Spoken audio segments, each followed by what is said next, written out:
things that happened during the election and some things that didn't. The election is now over.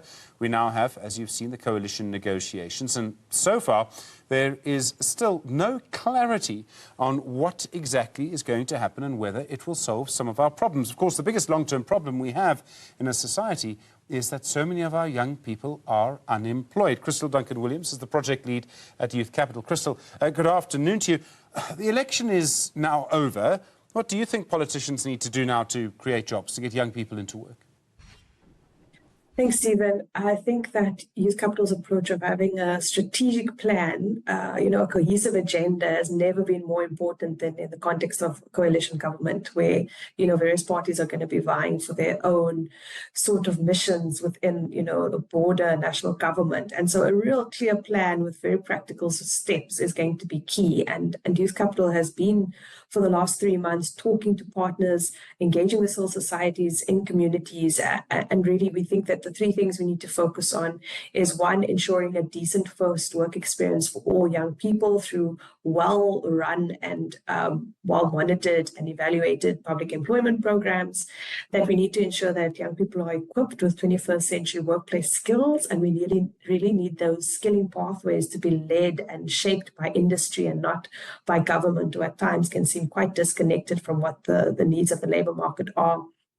And we also need have entry points into the labour market for young people through small and medium and micro businesses, whether that's formal or informal. And we need to create a much more supportive environment for the informal sector than we currently have. And so, in broad terms, we think focusing on these 3 things, which are not massive unicorn wishes that we are putting forward, but what we think are quite practical things, and the machinery for these things are in place. It's just about making that machinery more efficient and more cohesive across different government departments. I mean, anything to do with economics can be intensely ideological, Crystal. I don't need to tell you that. And I worry that if we have people in a coalition, they're going to spend their time fighting each other and not able to agree on any kind of program. And let's be clear, to deal with this problem requires a very, very long, sustained, intense effort, probably over 2 or 3 generations. I don't know if our politicians have the patience for that. This is really our concern as well, and something we've been speaking about a lot within Youth Capital.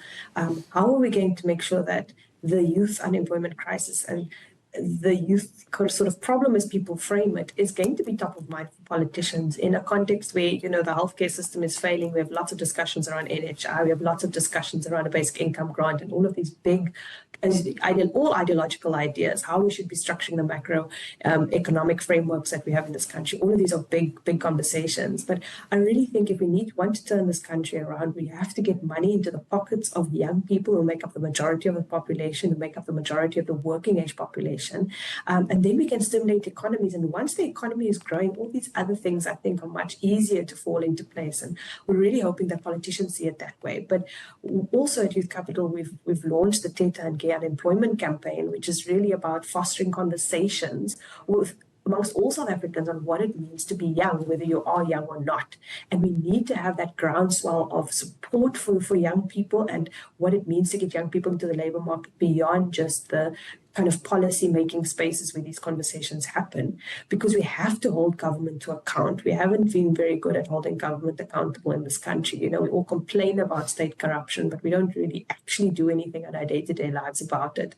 And I think we need to be much more proactive in the next 5 years, particularly because there is this danger of lots of infighting and very little actual work being done as we kind of find our way through a coalition government structure. There'll be a temptation for some kind of low-hanging fruit, and we've already seen, particularly in Gauteng, the emphasis on job opportunities. I'm still not entirely sure in my own head what that is. Government jobs or internships. I mean, I realise that there's value in these things. They get people used to working. But are they really, the right way to do this? Doesn't it just mean that people work for a while and then don't get a job after that? That's exactly what's happening at the moment. So as much as Youth Capital believes in the role of public employment, which are these short-term work opportunities, many times when we speak about opportunities, that's what they mean. They mean sort of short-term public employment opportunities.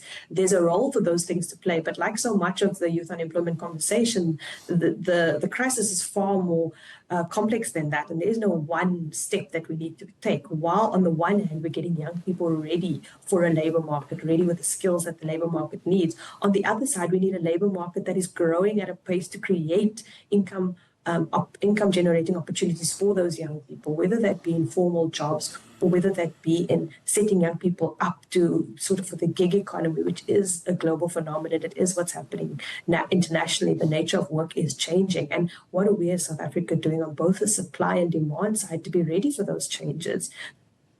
The young people further behind, further marginalized, further disconnected from being able to earn an income and create a life for themselves. Crystal, there's maybe something that's not working in our society. I mean, I realize there are many things that aren't working. But you would think that if the biggest problem that we have is the number of young people who simply have not had the chance to work, and many of them, most of them are over the age of 18, that political parties would have to respond to that. But that's not what's happening. Instead, it seems that young people, we don't yet know the figures, but young people are not voting in large numbers.